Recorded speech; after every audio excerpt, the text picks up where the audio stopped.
La blessure d'injustice. Alors, c'est avec le parent du même sexe, vous mesdames, la maman. Le masque, c'est la rigidité. Et la rigidité, on peut le voir au niveau du corps. C'est des gens, je le disais un petit peu plus tôt, par exemple, quelqu'un qui va prendre du poids, bien sûr qu'il va prendre du poids, puis on va le voir, mais ça sera, la rigidité fera que ça sera agréablement réparti. Vous voyez? Donc on ne prend pas du poids juste à un endroit, on va en prendre un peu de partout, et puis ça se répartit. Donc c'est vraiment intéressant. Ouais. Tout va bien? Alors, c'est comment elle s'appelle, Christina Cordula, je crois. Elle dirait, ah bah tu es taillé en H, toi t'es en je sais plus quel X, je crois, je sais plus. C'est ça? Ah, donc. Non, mais à l'époque c'était ça, alors je sais qu'elle fait d'autres choses. Ouais. Mais après, heureusement, il y a des vêtements qui correspondent mieux, et puis après c'est ok. On est fait comme ça, on est fait comme ça. Donc au niveau des yeux, pareil que pour celui qui est contrôlant, il a un regard brillant, vivant. Les yeux sont en général clairs, c'est souvent des yeux, on se perd dedans. Si vous regardez les yeux bleus très pâles, brillants malgré tout, et puis on les regarde comme ça, c'est hypnotique. C'est des gens un peu comme ça. Et puis au niveau du vocabulaire, c'est souvent des gens qui emploient les mots pas de problème, toujours, jamais. Ils ont très tranché. C'est très bon, très bien. C'est toujours, on appelle ça les mélioratifs plutôt que péjoratifs. C'est toujours des mots, c'est génial, c'est super, c'est plutôt là-dedans. Et pourquoi pas? Au niveau du caractère, je vous laisserai en prendre connaissance dans le document très, très complet que je vous remettrai. Mais c'est surtout, ils ne respectent pas forcément ses limites. Donc les gens qui sont là-dedans, c'est des candidats idéaux à toujours en prendre plus sur les épaules, à toujours en vouloir plus pour réparer une injustice peut-être. Et souvent, c'est des super candidats au burn-out. Donc les gens qui sont dans le contrôle et justement dans l'injustice et la rigidité, j'ai déterminé, alors c'est ma petite enquête personnelle, souvent des gens qui vont faire des bons burn-out. Ah ouais, c'est impressionnant. Et puis aime avoir une apparence sexy, aime se mettre en valeur aussi, montrer son affection. Des fois un peu dur pour son corps aussi, dans le sport ou dans les extrêmes à ce niveau-là. Et puis la plus grande peur de quelqu'un qui est dans cette blessure-là, c'est la froideur.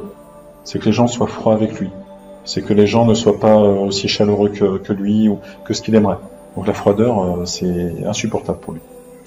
Et puis au niveau alimentation, se contrôle pour ne pas grossir, préfère les aliments salés ou sucrés.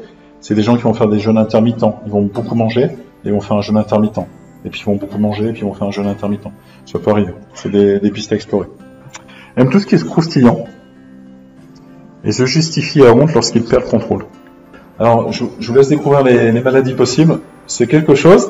Bon, le burn-out, c'est épuisement professionnel. L'anorgasme, c'est le fait de ne pas avoir d'orgasme pour une femme. Bon, pour les hommes aussi, toute une batterie de choses sympas. Éjaculation précoce, impuissance. Toutes les maladies finissant par it, telles que tendinite, bursite, vous savez, au niveau des épaules, on n'a pas élevé là. T'as déjà eu? Bon.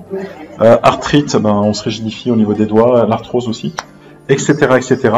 Bon, les torticolis, Et puis, problème de peau, nervosité, insomnie. Alors, c'est pas propre à ça, c'est des pistes à explorer, c'est des tendances. Après, il faudrait vraiment regarder dans le détail et pas le prendre pour argent comptant. Et puis, le mot ou la phrase qu'on peut vraiment conscientiser, a-t-on vraiment besoin d'être parfait pour se donner le droit à la vie et au plaisir? Des fois, on est tellement rigide, il faut que je fasse ci, il faut que je fasse ça, c'est de la psycho-rigidité, et le corps devient rigide par rapport à ça. Je dois faire ci, c'est ok de manger un éclair au chocolat, c'est ok, non, je dois faire mon sport. Non, pas d'éclair au chocolat, je fais mon sport. Bon, c'est des choses comme ça, oui. Donc voilà, et en fait, l'idée, c'est vraiment se donner le droit. On peut être rigide, on peut avoir nos convictions, c'est comme ça, pas autrement, et on peut explorer, ouais, mais si c'était différent, finalement. Et des fois, on voit des vrais changements de croyances et de valeurs à ce niveau-là, en disant, ce que je croyais vrai avant, aujourd'hui, non, c'est plus vraiment d'actualité. Tout simplement. Donc, être moins dans l'imperfection. Écoutez plus ses sentiments, ses émotions. Et au niveau des cadeaux derrière tout ça, derrière cette personnalité-là, on a des gens qui sont très créatifs, qui ont une énorme énergie et qui sont capables de travailler beaucoup. Donc c'est des gens au niveau du travail très bonnes aussi. Grosse capacité de travail, grosse capacité à livrer les prestations, les produits, les marchandises, comme on dit. Des gens très enthousiastes, vivants, dynamiques. Et puis en situation de panique, elle sait quoi faire, elle sait comment gérer. Elle sait gérer justement, souvent les gens qui sont rigides, ils font des crises d'angoisse ou des crises de panique, ça arrive. Et je sais, je m'allonge, je respire, je me concentre sur ma respiration, et c'est ok, j'y arrive. Vous voyez, donc c'est vraiment des gens qui commencent à être là-dedans, et à plus s'écouter leurs émotions et à pas fuir une situation difficile en étant dans le dogme ou la croyance limitante, etc.